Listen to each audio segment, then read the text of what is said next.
और सत्ता भी इन्हीं सांस्कृतिक पहलुओं से ही पाई जाती है। अगर राम मंदिर का मुद्दा नहीं होता तो शायद सत्ता में ये लोग नहीं आ पाते। जो जरूरी चीजें हैं उसको समझने की और इसको सांस्कृतिक रूप से ही आपको देखना होगा।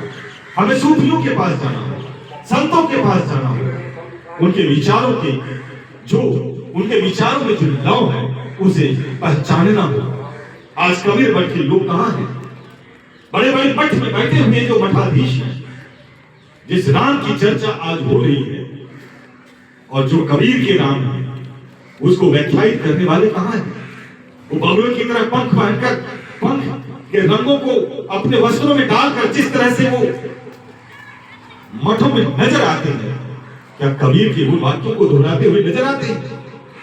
जब सांस्कृतिक लड़ाई हो रही है तो वह लड़ाई संस्कृति के दायरे में ही लड़ी जाती है। हमें लेकर जाना होगा कबीर के पास, रैदास के पास, तब आप देखेंगे कि आपकी जो लड़ाई है उसमें धार हो।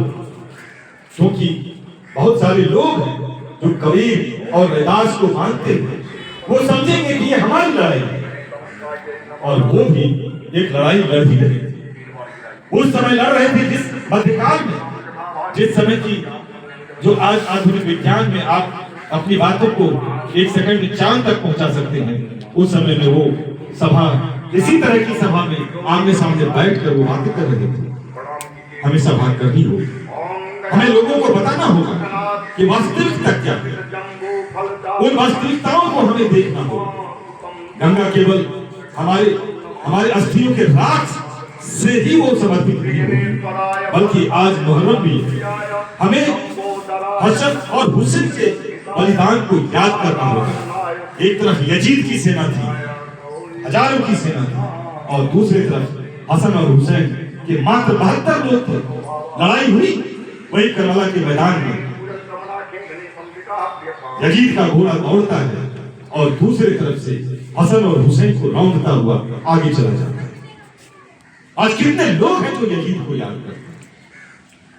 आज जो मातम मनाते हैं वो हसन और हुसैन की याद में मनाते हैं। याद रखिए, अगर आपकी शहादत, आपके विचार अगर समाज के सामने आ जाए, यकीन मानिए वह दिन इतिहास हो जाए।